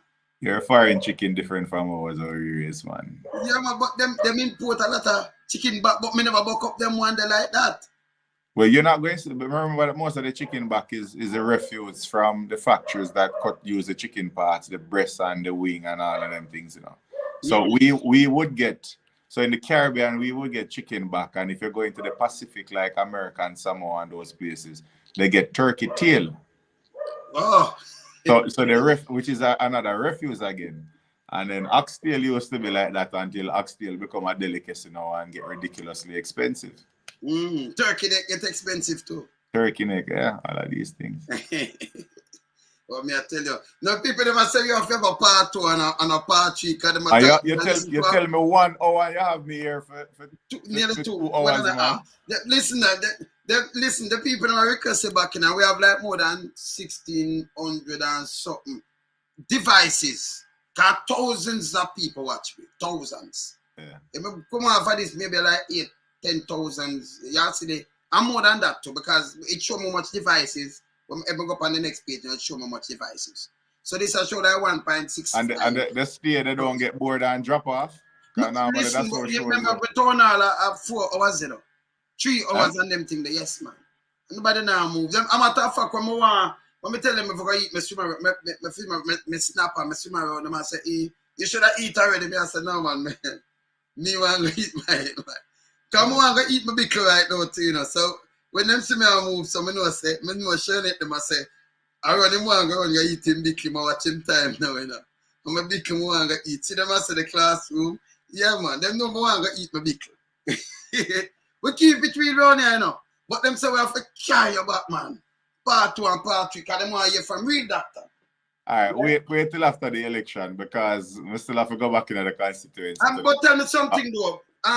Before your councillors, can you just name me and tell me about the councillors them and who the people them for vote for? Just call out them name and tell us, man.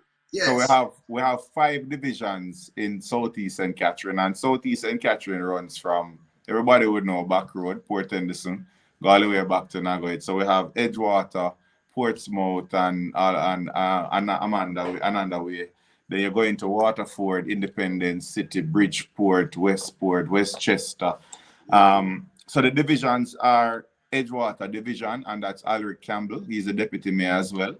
Then you have Bridgeport is Kennard Grant, Fenley Douglas for Waterford, and Rainier Benjamin for Westchester. We have 4 sitting councillors. Then the councillor candidate for Independence City is Junior Gale. And Junior is the one that we're trying to get him into the council as well. So we want to hold on to 4 and gain 1 in this election. For some reason, I don't know why the Prime Minister takes it in Portmore. You know, he's here at least twice a week nowadays. No, well, I can tell you something, and I will say it again. Prime Minister damage goods. Nobody now take the lies and the stupidness again. Done with that. Andrew, you know me talk straight. Me not go around and me not add down nothing. Me call a clubs, a spade, diamond, and art, art. You are damaged goods. The lies, nobody knowing that again. Well, I'm not taking that for granted. We're still doing Yes. the work. But to tell you the truth, there are a lot of disillusioned people who voted for them the last time. They're not coming back out to vote for them. Some people are actually embarrassed if you call them Labourite. I remember one lady came out of her veranda and cussed one of the guys who was walking with me because he was saying, nobody stop at that yard is a Labourite. And she came out and said to me, I voted for them. But if you're working and you're working for me, then I'll vote for you. But don't make nobody call me no Labourite. So I had to call the guy and say, don't do that, you know. We still want to meet everybody. Yes. Because when we're in, we're just going to work for everybody. There's a community that's going to develop, not just giving handouts and favors to supporters. You know, I've made that clear already. So I'm not taking it for granted, but a lot of people, you know, they just said that they're not voting PNP, but they're not going back out to vote for them. Make sure all the people that who you talk to and everything, avoid them camera, anything suspicious. I need some of those clippings here. Oh, From whether the Prime Minister who around there, just make sure them video anything. The vote buying is going to be them thing because them move suspicious, eh? The vote buying is going to be a serious Soon going to the song, yes. No, I said the vote buying is going to be a serious problem because, like I said, what has happened is that there has been this alliance between some ministers and certain people who get funneled a lot of contracts, and there's a little network there now that they're going to do anything at all to preserve that feeding tree, and if they can pay for votes to keep that MP in power. In you know, and the government in power, then that little clique will continue to make a killing at the expense of the communities and Jamaica and all. Right. Right, Jamaica. So that is why the vote buying, we have to address it, because that is a system that they are relying on to take them across. That even though people are upset, even though people think that the country is moving in the wrong direction, the money on the day will continue that system. Yeah, but hear this now. No care what them do. And I can't tell them the real manlites are will come with will not take the money. And it's like naturally when the people them come out to vote, they have 3-1. Naturally. Them have more socialists than, and then most of them people. I remember, you know, if you look on the voting from 2016 to 2020, we'd have 867,000, 868,000 votes in a 2016 election. That's a look a quick rundown now, and I'm going to something else now. Yeah, man. But we have 1.9, nearly 2 million people registered for vote at the time. And then 2020, when them call it low turnout, because the popular vote in 2016 was 437,000 something for the JLP and 430,000 something, couple hundred for the PNP. Now the popular turnout, when they put the popular vote, when them spend the bag of money last 2020, if the PNP they just come out, so PNP win them with ease, 100 and something thousand people don't come out. Remember them not get it, you know. So it drop a 700 and something thousand vote. But tell me what now, the JLP, with the money with them spend, it's this, that, all of the money with them spend, them lose 30,000 votes. That means him not so popular. You know, you just check it, go and check it back. Him not so popular. When the others, the PR stand for pure rubbish. In my side, pure PR rubbish. Rubbish. So yes, PR stand, pure rubbish. Them talk and do them big of foolishness. We know that. So them get 407,000 votes in the last election. Lose 30,000. Them go down to 21%, the lowest in any other country that null and void. Yeah, under 25%, you know, the 50% of that, you know, you get 21% and run a government with 21%. That means 21%, 79% of people, some will vote and not vote, 79% of the voting population. Not CEO. and you lead with a heavy hand and I say, Radam, 15 years, any boy make a little boy, and now them turn every ghetto youth is a star the other day. I never know. At the same ghetto youth this way, want to get 15 and 45 years and send up prison and do everything. But every ghetto youth, not every Jamaican, you know, every ghetto youth is a star. You don't do PR like that. Him too be a face. Them to stop this. Stop. I want thing I like oppressors. I like them bully. I like them kind of tactic the way you step and crush ghetto people and trick them. And play remember, as the corner shop used to spread COVID. You know? Thank you, sir. Not the pack supermarkets uptown. The corner shop. The corner shop. And then them turn the one yesterday if you get to youth a star. Not under my watch. That's what I'm going to watch today, you know. I'm make sure I put it on because it not work. As long as I'm saying you say it not work. I'm going to tell them straight. I'm going to talk straight. We have to carry you back, you know, because the people that request back, I'm going to eat my bickle. So, Dr. Dawes. Yeah, man. Next time. Take care. Man. Good night, everybody. Thanks for sticking through the whole show when we're talking all over the place. Yes, man. All right. We have to talk again, yes, sir? Yeah, all right. Later. Cool. We'll come back with part 2 after him. After the election. After election. Remember now, call the name of them again. Who want to vote for? Waterford, Finley. And don't forget Mayor Leon Thomas. Leon would have must whenever. So you vote directly for the mayor. Yes. And the mayor is Leon Thomas. Leon Thomas. Yeah. Yes. Then for Edgewater Division is Alric Campbell. For Waterford Division, Finley Douglas. For Westchester is Renier Benjamin. For Bridgeport, Kennard Douglas. Good. Kennard Douglas. Kennard Grant. And for Independent City, it is Junior Gill. Okay. All right. Make sure to turn out. You know, on the tens and thousands, go vote. Yeah. Andrew, you can't treat nobody again. I'm up. Later, my brother. All right. Take care. All right, brother.